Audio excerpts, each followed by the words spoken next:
Hello everyone, welcome to the Watch Poplars. Today, I will be pruning all of my trees today, and I am trying to do an experiment by doing this. If I get earlier fall colors, because I do know that on a shoot, this is one of my white poplars. On a shoot, the first leaves are the weakest. These are the ones that came out before fertilizing, and it grew up to there, and like they're starting to kind of fade, and they're not really dark like this. The other one, no, this. Hold on a second. I think this is Populus excandescens. It's a hybrid, but I don't know. I know it's a hybrid of white poplar, but I don't know what it is hybridized with. But this looks like the true white poplar, because this has like maple leaves, and this one has like, I don't know. The leaves look very different. Well, on a shoot, the leaves, and in fall, the lower leaves are the first to change color. Now you may look at a full-size tree from a distance, and you'll see like the top is starting to turn red, or the top is starting to turn yellow. And as time goes on, it sheds off from the top down. But on each shoot, on each individual twig, the leaves at the base of the fresh shoots from this year they are falling off first. So it's more noticeable when the tree is young, and that's why a lot of young trees that grow really fast keep the leaves on. You may see a few of these leaves staying until late December in our climate. Now, I don't know if there's a group of motorists blasting music. I hear kind of music. It could be the police, but I don't know. There's just a lot of noise here. Some of my trees I will not need to prune, such as my red oaks and my sugar maples, because they did not grow enough. So it has not grown enough. Even the stronger little one, they did grow a little bit more than when I started fertilizing them, but it took like a month. So there was a leaf here and a leaf here, but I removed this one so that this one had light, and I removed the opposite leaf to this one because there's a cotoneaster seedling in here that I'm trying to give light to. There is a willow here that I pruned off camera.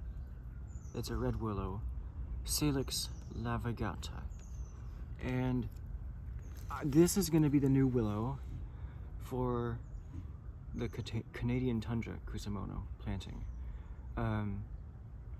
because the other one died. So I'm gonna try. I'm contemplating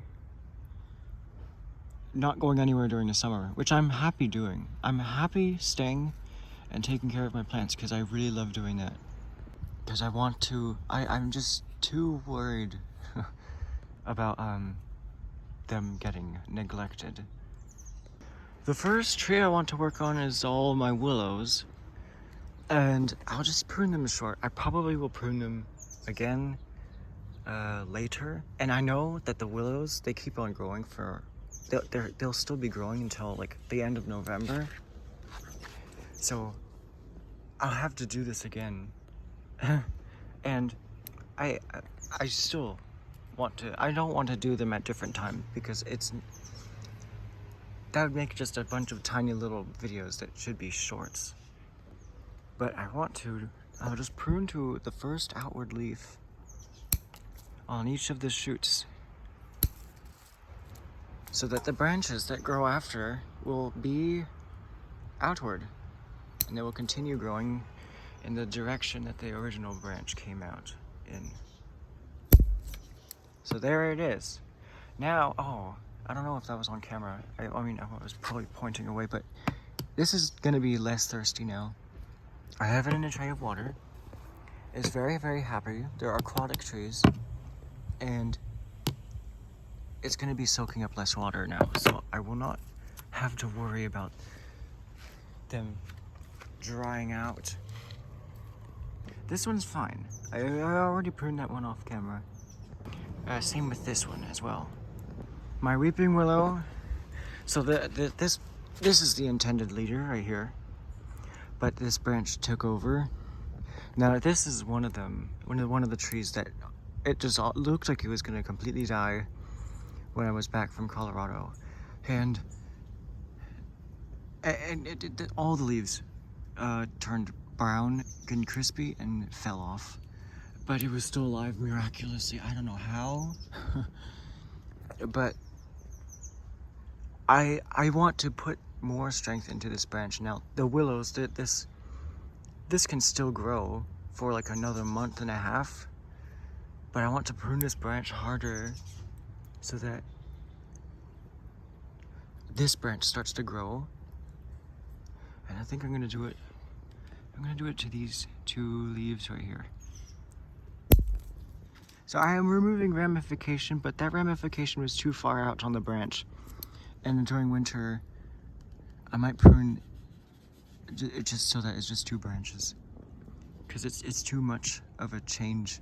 You see, the trunk is shorter than the length of this straight section right here. And then I want to prune this branch. I don't know, I just yanked it on accident. But there's the willow. And I hopefully will get more growth on here that I will just let to grow. And hopefully it grows quite a lot, so it thickens up. And I'll keep I tried to keep this branch kind of bent, because the willows, they're kind of interesting. So when you bend a branch, it kind of stays in that position. And if you keep doing that, it kind of like, it molds into that position. So it's an alternative to wiring. It's less effective, but if you don't want wire scars, that's one of the ways that I do it. And I got that method from Nigel Saunders from the Bonsai Zone. And I think moving along, and another part of the willow family is my poplars. Now I don't think I'm gonna prune these white poplars. I will determine if I want to keep all this ramification and then just end up pinching the tip buds, because this one didn't grow a lot, which is fine. It's healthy still. But I'll determine that during winter. And here, this white poplar, you can see well, there was a damaged spot here, but that's the color that these leaves would turn in November. So I want to make it happen. So I'm simply just gonna prune off like the part that grew out. When I started fertilizing, I don't know, it just seems fair, but I'll probably prune it back again, unless I'll probably keep it.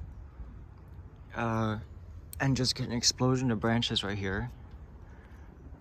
Oh, that was on camera. That was off camera. I don't know. I keep trying to. Sometimes whenever and actually quite frequently, I keep unpausing the footage. And it just the time little thing like on the video when I'm recording is right here. It's red right now. It's saying 9 minutes 28 seconds. It just turns gray, and it's not counting. And that's when I know that it's neither playing or paused. So, yeah. But there, I cut that part off. Now, on the other one, I can probably just prune the tip off, and I'll do that. So I will just leave this branch, because this is one of the annoying things about being near a city, is the annoying sounds of people's kitchens getting set on fire. And yeah, it kind of it does not make it sound peaceful. But I just say it's a zombie apocalypse. So run for your lives and keep your trees safe. They're gonna steal your bonsai. And I don't know if I showed you this yet, but it finally died. This cutting, I knew it wasn't gonna survive because every single area that could possibly sprout a branch was just completely shaved off flush. There is no node here. It's just, they shaved it past the possible area it could sprout. You know, the skin's coming off. But that was a shame. At least I have these. So this was 2 years old, probably. So it looks like they shaved off the branches, but they could have left a bit of stubs to make it look like a fallen log. But I don't know why they did that. It was strange. Maybe some of these were one of the branches that were coming off of the side, like that one. I don't know. But I have 2. And I didn't need 3. That's my 3rd one. It's a different cultivar. I don't know, this is the cultivar. That's the original. I think this one's Populus X canescens.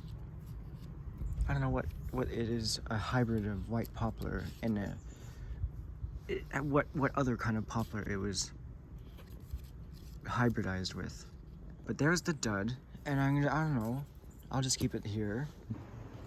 Here I have my Fremont cottonwood. This is a native poplar, and they have quite a wide range, but they don't really thrive in Oregon because it just rains too much for them. Even though the white poplar, I see more white poplars in Oregon. But I would expect this to do fine in Oregon because this has no fuzz at all, and that has a lot of fuzz. And fuzz means it's more adapted to drought. Now I do have copper wire on here. I'm gonna leave this branch. I want to prune to this branch when I go to prune it. I cannot prune the wire with these scissors. They will get destroyed. But I can prune it just the tip off for now. And on these ones, I can prune these ones shorter. And I can prune the tip off. This was the first flush of growth before Colorado, the Colorado trip, and the new shoots are the ones that came after. But I can prune somewhere. Did you see that? I don't know. I feel like it does it does the weird malfunction of the pausing of the footage every like 5 times I pause it. I could prune a stub right here. I think it's not really working. I'll have to do that later.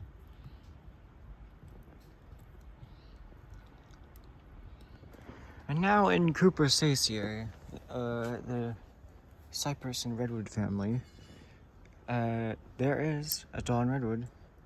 I just want to prune it to, I guess, a conical shape. So, in case, because I want to, this ramification, if I hadn't pruned it in such an odd way over the summer, which I have done 5 times, 6 actually, because I picked this tip off like yesterday, because it's subdividing. It would have just grown like a big stalk like that, and then with these side branches that may have subdivided with the fronds that don't form branches, so it would have been like a stick with little twigs coming off of it. But it's fine how it is this year. I was experimenting with how I was pruning it, but I want to prune it just short. And it's gonna grow a little bit more because it's still vigorous. Now last year, because I didn't prune it at all last year during the summer, it stopped growing sooner. I think I'm done. So it looks like this now. It's kind of like a cone, just like an actual Dawn Redwood. Here I have some poison oak, and I'm probably the only one on the entire planet who is doing this, unless there are some other psychopaths like me who are being daring and being successful. I don't know. Maybe I'm the only one who's actually being successful and having dish soap readily available. But I want to prune this shoot to that leaf and there. So it's probably not going to grow a lot more. I just pruned 2 leaves off, and I just throw that against the wall where all the carnage is. So here it is, and I'm excited for its fall colors coming up, which could be starting like next month. I mean, there are some of these. So all of these leaves used to be red, but they kind of greened. Here I have a Japanese honeysuckle. Of course, this is not native, but I have another honeysuckle that I'm gonna prune, and I will keep those, and I'm not gonna keep this, because this, I mean, I could, but it's just one more thing I have to rely on, or the other way around. But I'm just sticking with natives first, and when I live in Oregon and I have way more time, I will definitely consider getting this, because this is cool. It's semi-evergreen, but I want to prune it to here. So it's gonna grow a lot more between now and winter, because it has a wide time range of growing season. So there it is. It's a very tiny honeysuckle. These are the ones that have the orange flowers. There's another huge one right there. Those drooping leaves over there against the white. That's a honeysuckle that's like 3 years old. Here is another honeysuckle that is native, and this is Lonicera involucrata. It is a twinberry honeysuckle. Now it looks like it stopped growing here. You see there's a pair of tiny leaves here. That means it began a new flush of growth. So I don't know, I mean, I think it happened at the beginning of August, I'm not sure. But I want to prune it. It's gonna definitely grow again. It's still growing a lot and very quickly. So I'm just gonna prune it to where it started that growth. And add that to the carnage. So here it is. There's the one that didn't make it. It was the larger one. And somehow the smaller one survived. Here is Lonicera hispidula, and that means and I guess that means it's like the texture of the leaves are kind of. That's probably what it means by hispid. There's a lot of names, lots of different textures on the leaves. They all have their own name, and often you'll see that the name for that texture in the species name of a plant scientific name. So if something is tomentose, like it's also another kind of fuzz. It would be called tomentosum or tomentosa. This isn't a really good pot either, because it kind of bulges at the bottom and it doesn't sit straight. But I want to prune. I'll prune it to here. It's definitely gonna grow. It's gonna actually explode in a whole bunch of shoots. But I'll just prune the stalks to halfway so they're not like interfering with the rest of my trees, which is also one of the reasons why I'm doing this pruning work today. I'll leave the rose. I could do the rose actually. It's a native rose. Roses do not actually look like what most people think of roses. They only have 5 petals usually, and lots of stamens. But both, I think both get fall colors. The honeysuckle is kind of semi-evergreen, and it kind of turns purple during fall. And then those leaves fall off in like spring. But the rose turns like orange and pink and stuff in like December. But I think it's also a semi-evergreen. And here is my box elder maple. I'll prune the tips. It is still growing, but I want to prune it more because it's also getting really wide, and the shoots are kind of getting unbalanced in strength, and it is kind of starting fall colors. What was that? Something just hit. Whatever that was. Here's a shoot here. And that one.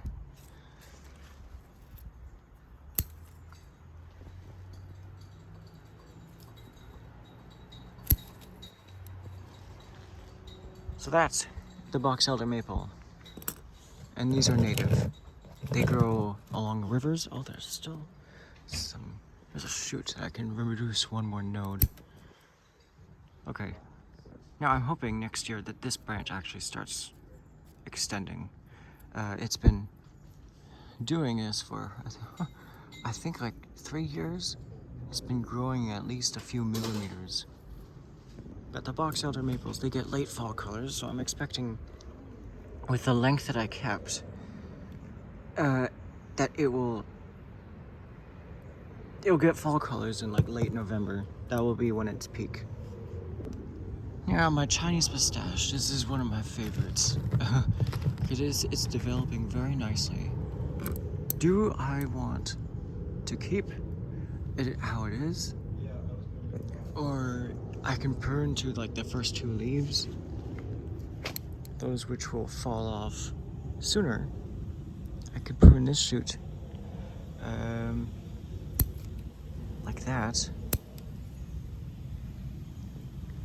and I can prune, let's see, I think I can prune this one to here.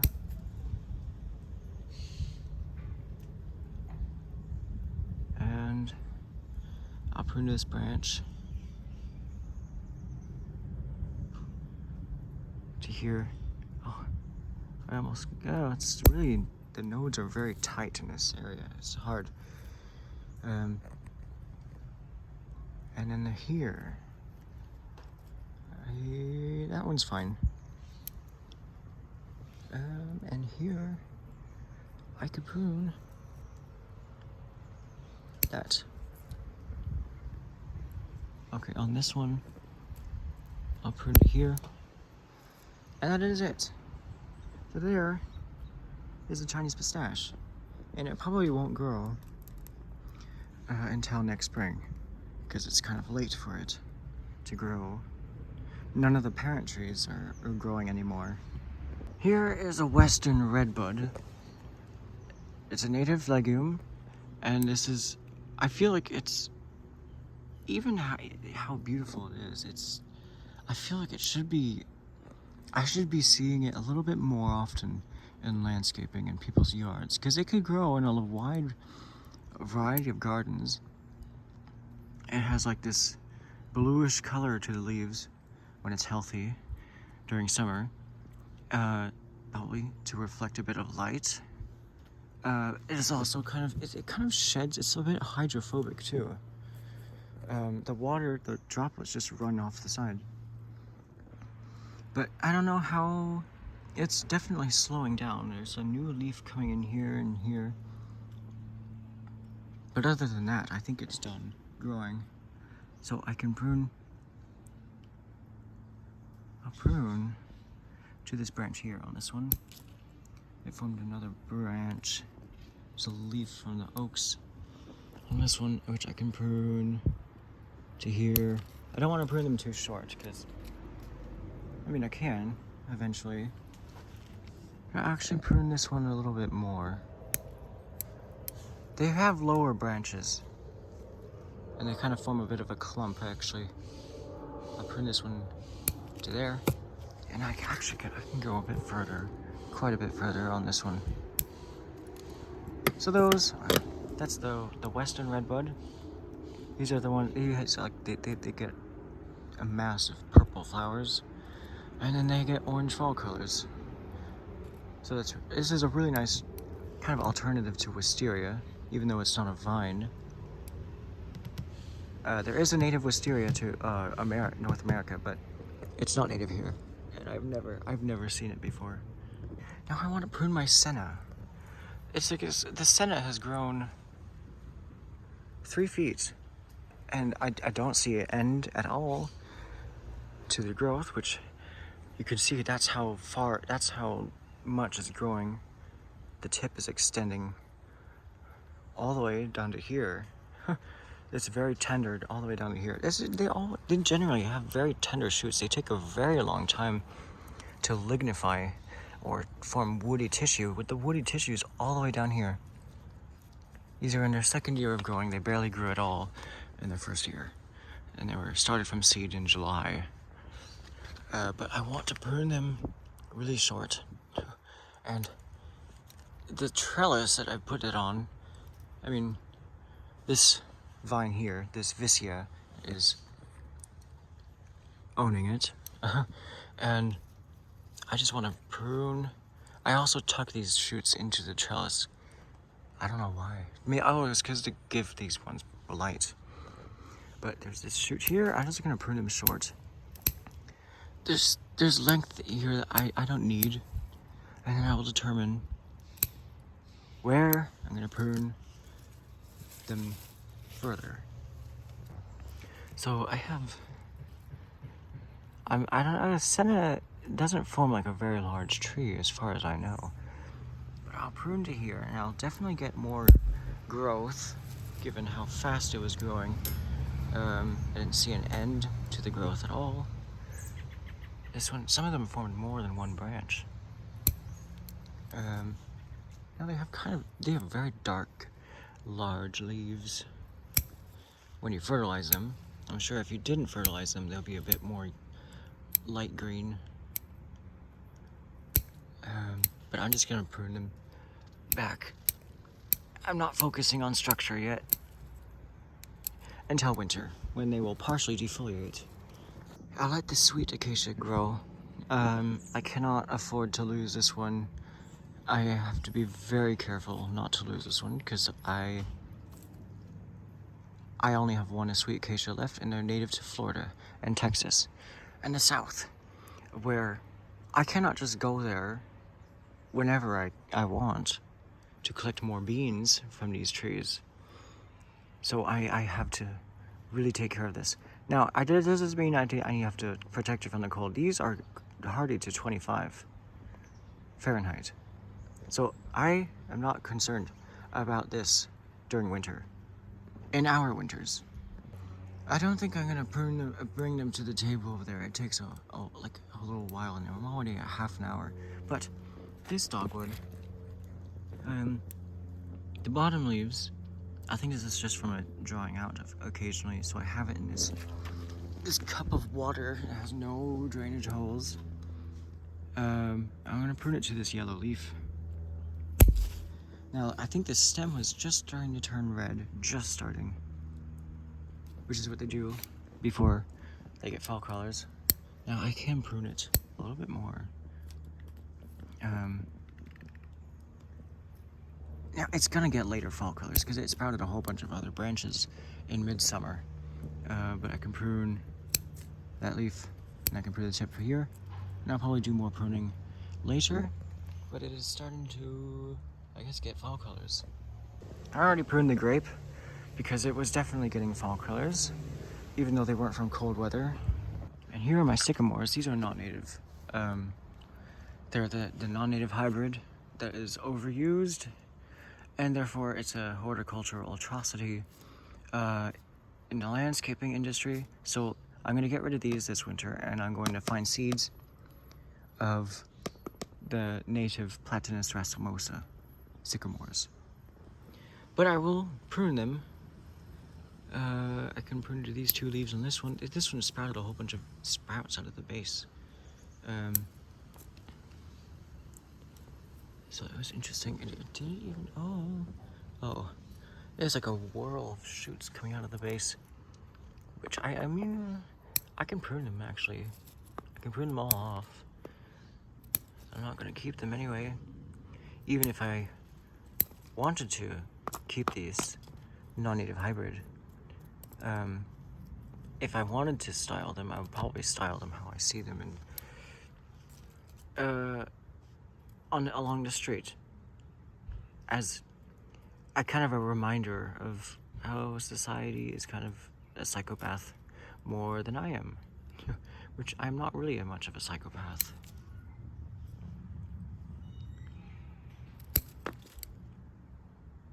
But yeah, they're kind of getting fall colors, and I think it's only from the old leaves, but I still call it fall colors. My hawthorn recently stopped growing. I think if I prune it, it will grow a little bit more, but I want to prune the branches short. I'm not focused on structure yet, but there are hawthorns everywhere in Oregon, so I can get rid of this. They're everywhere. I have way more opportunities in my future to start a hawthorn, but I will do that later because these are not native. Now they're not going to pose a threat as bonsai because they're not going to flower and seed. But it's just to get the native plants more developed. Now prune the sequoias. Just a little bit on the edges. I'm pruning them like just really loosey, but I'm just pruning on the top because I want the bottom branches to grow a little bit as well. Because this is very apical dominance. They want to grow up, and they will sacrifice the lower branches, but it also smells so good when you prune these. And I also prune this one as well.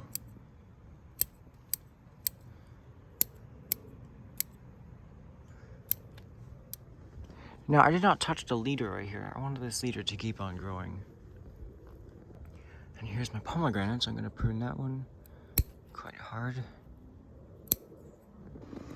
The red flowering currant, which is, I don't think it's native. It might be native to North America, but there's a gooseberry that I'm going to replace this with. Excuse me. But I'm gonna prune these to the leaves that came out before I started fertilizing them. Which will definitely fall off before the year ends. But the leaves that came after, they're gonna come off in January on their own. They might stay on until February at the tip. The leaves smell nice, but they don't taste as good, which is a letdown. I'm just removing these larger leaves so that it gives light to the smaller ones. My Chinese elm, which I might discard it during winter because there's an elm native to North America, but I don't have that one. But there is the native elms in Oregon, probably planted. But I want to prune these short, where they're already starting to get fall colors. They're semi-evergreen. These could also be treated as a tropical tree if you wanted them to keep their leaves and keep on growing. But I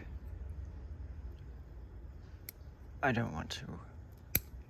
I'll just, yeah. So there's the Chinese elms. And these are the colors that they're starting to get. I know that they do on shoots that have not grown a lot. That they get really nice colors. There's like purple and yellow Maybe some hints of orange. It's a bright leaf right here.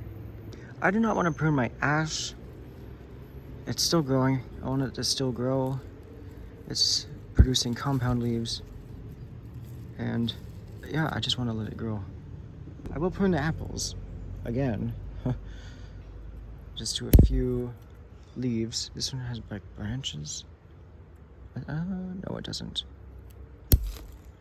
Which, those are the ones that survived.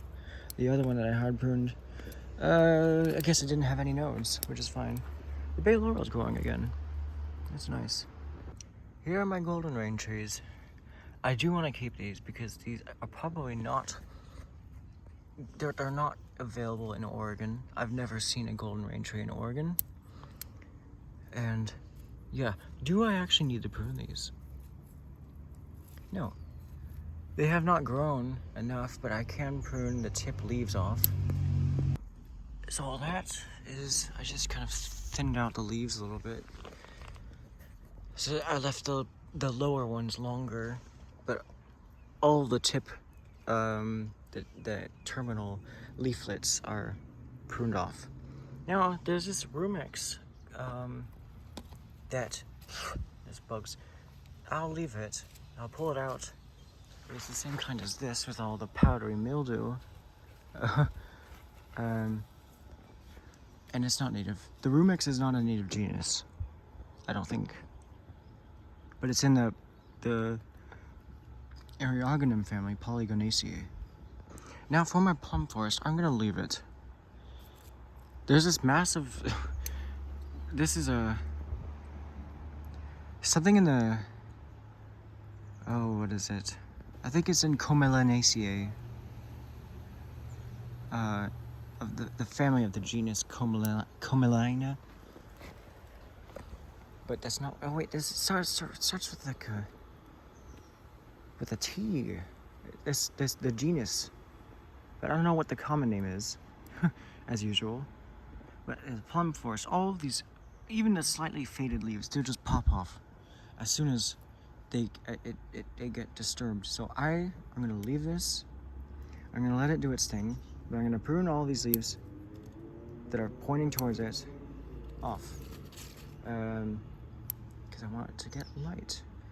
Now this plant bleeds latex.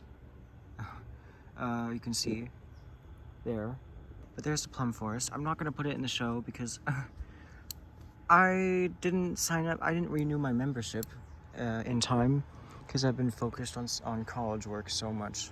Even when I do, I probably won't have a lot of time. Oh, but the flowers are about to open. I can see them starting to turn purple. It will be like a indigo inflorescence. My tundra chrysomono. There's a plant. I can prune it back. It'll keep on growing. It's this is the Valerina, I think it's called. We have another one over there that's flowering. You can see those red flowers over there. The fuchsia colored dots. I'll be planting the willow in here. And I will not. I know. I want to stay home next summer so I can keep up with the watering and make sure that my trees do not go through any obstacles. Now there's this, the alder. I'll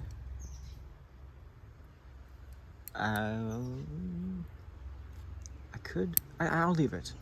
I already pruned it off camera, I think. And it's fine with the length that it has, but I'll prune it in like at the beginning of December. And this time I will actually put ornaments on it. But I can clean up the landscape. These are native willow herb. Now that normally these would not grow as a little ground cover. They would grow like everything in here except the snapdragon and the mimosa, the albizia. They're native. Actually, this is sneezeweed. This is sneezeweed, that's native. I let my wild things stay wild, so I do not prune those. Such as there, or the little, whatever these are. These, I think there's something in the Amaryllis family, Amaryllidaceae. But I don't know what this one's doing. It's not producing a bud anywhere. I don't know what it's doing, but it's growing very, very long, and I like it. The willow herb it does not have a bulb. This one does. So, but I have these down here that aren't as good looking. But I have the best ones up here. And they're here. That one's very nice. Now it's starting to look like spring again, but I wish the seedlings didn't start growing until like spring. I don't like having green falls, green winters. Can I prune the spurge? It will allow me to water it better. It's gonna have lots of latex dripping everywhere, which is fine. These are old chairs. The leaves are so close together, it doesn't matter where I prune them. Did I prune the catalpa? I don't know. I'll prune the plums first. Well, here, I can continue by pruning all my cotoneaster short. These are gonna keep growing. Their growing season has not ended. But I just want them to be short for when I bring them these two larches down into the basement for cold storage until March 21st. My other cotoneasters, I have a few more. I have one here, and one here, oh. And another one right here. Now, I'm not focusing on structure yet because this is pretty much how I want them. As tall, and they'll grow more before winter. I have my Robinia pseudo acacia here.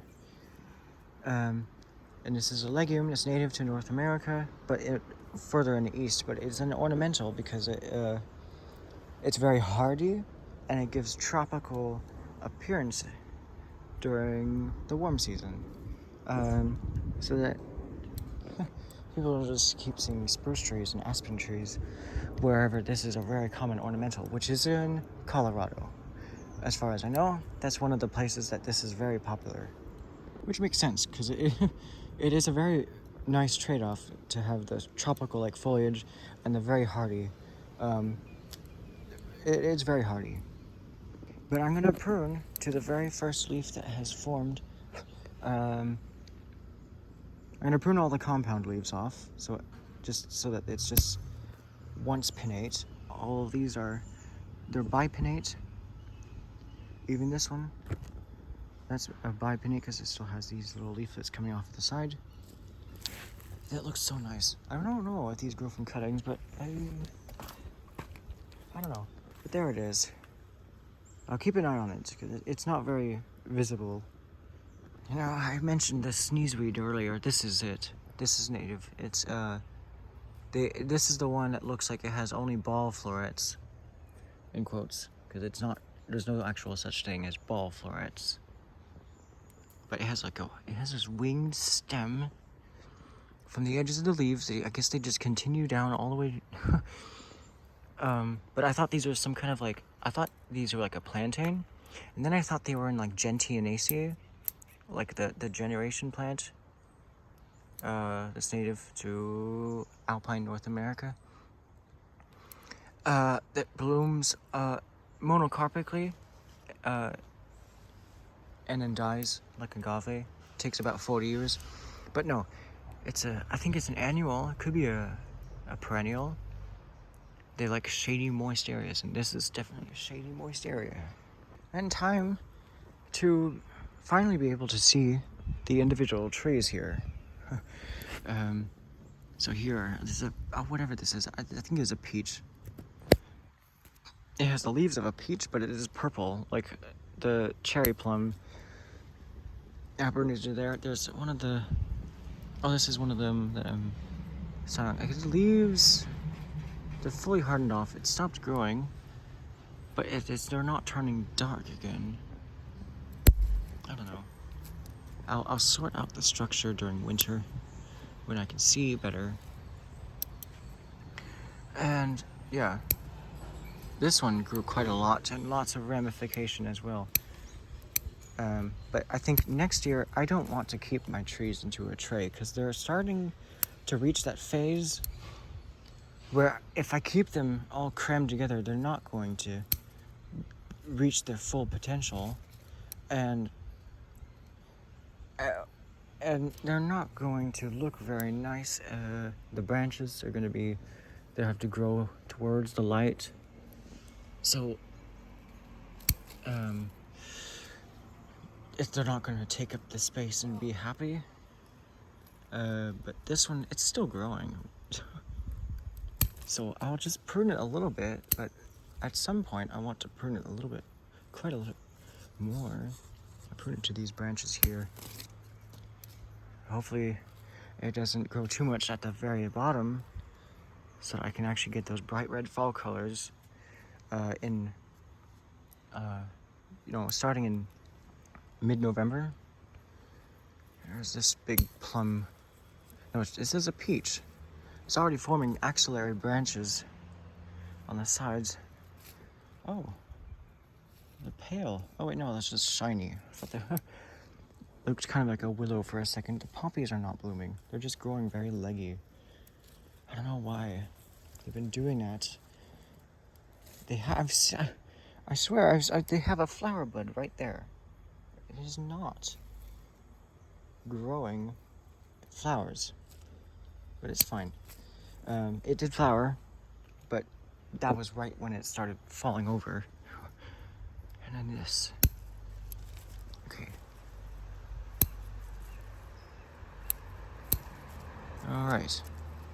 Now this jasmine I'm not going to keep for long. I'll put it to here. Now there is a native coyote bush right here. It's fallen over. Oh God. I don't know.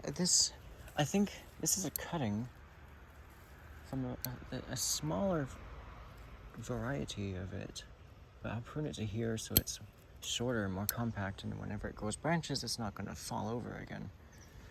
There's more growth I can prune. On this horticultural atrocity, Bradford pear. That's what I think it is. I'm not certain because the leaves. Where's the shoot? They're not getting wavy. I don't know. It just doesn't kind of look like. It doesn't really look like Bradford pear. I don't know. Maybe iNaturalist will tell me. I recently downloaded that. Just moving the poppies out of the way. Can I prune these more? Yes. And the cinquefoil. No, this is not cinquefoil. What is this? It's some kind of ranunculus. I know that, but it's not false strawberry either. And I think I'm just gonna call it a ranunculus. We have anemones, Japanese anemones, growing in our yard. Those little plants with the maple leaves growing around. There's a little white dot. It's a flower. They're in the ranunculus family as well. But that's looking a lot better, a lot more maintained. But if I kept pruning them all throughout the summer, it still would have been bushy in the end. And that's the problem, because I cannot let them grow out in order to prevent getting too many branches, because they just grow into each other.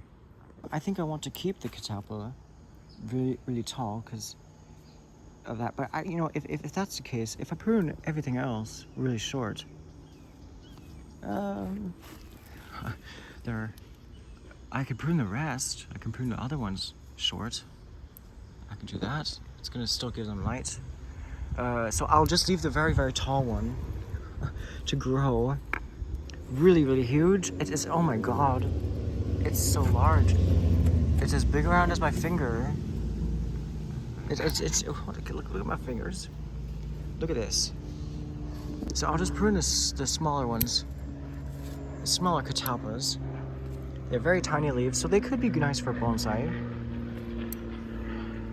don't be scared of large leaves, because the leaves, the first leaves that came out on these catalpa they're tiny.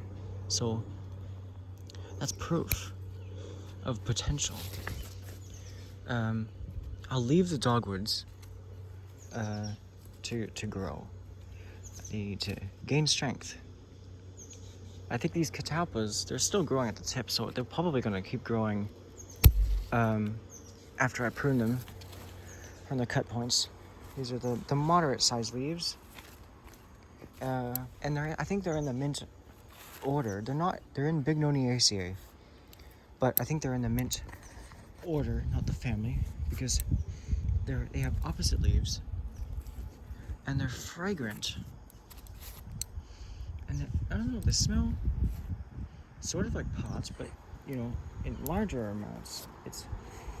It's a bit nicer, but it's not the best smell. But also, there's a little guy on here, a grasshopper. They're everywhere because it's grasshopper season.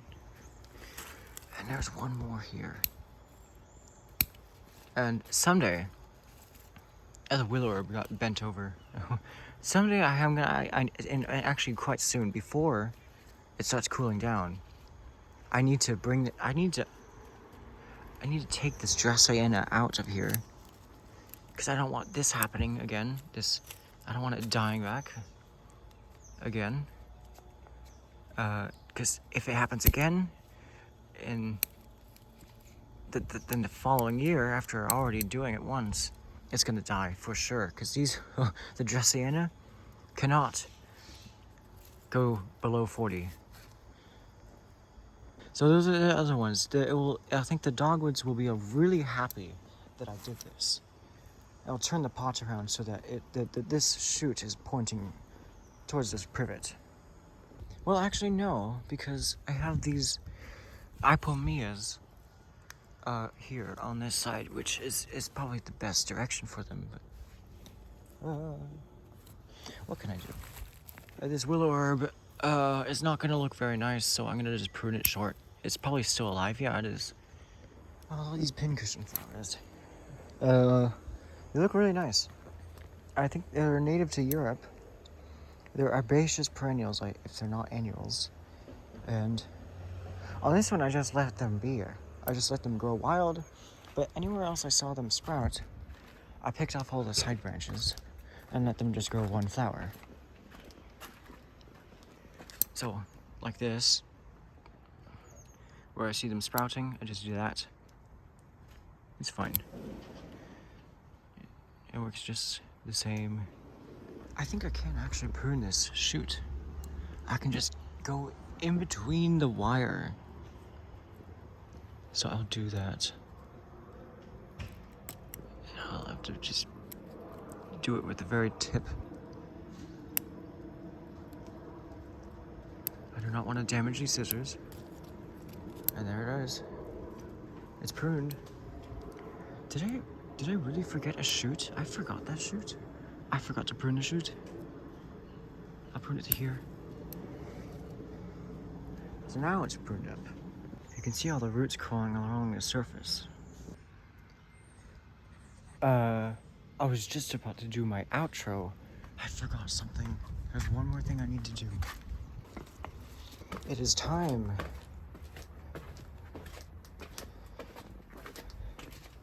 Oh, how did that get in there? I've seen this thing go all over the place. So it's, I'll have to bring the thermometer down here, after this. But the air coming out here is probably like, I don't know, 60 degrees. I don't know, it's 50. It's really cold compared to the outside temperature. Really, really cold. It's, I think it's in the upper 50s. But it does get down to like 40 degrees, this air. But combined with the darkness, I think these larches are going to go dormant, even though it's not cold enough for it to go dormant normally. It is what it is. And during winter, actually, it's gotten to 30 degrees in here, so it's really nice. But it's never frozen over. I don't think. it's just, yeah, I'll keep it in here. And hopefully, even though it's a very dramatic change for it, it will still get fall colors before the year ends. It better, because otherwise, these still think it's tropical. I'm gonna keep it down here in this corner until March 21st. And I'm hopefully going to keep these alive. I've been doing the same thing every year. So I have this structure already built up. Now I could, later in the year, I could put cardboard in because it kind of insulates it. Here we have another load of boxes, so that it stays cold in there. I could do that. But also I have this little cup in here so that I can just fill it with water, I guess. But there it is. And that is all for today here among the watch poplars.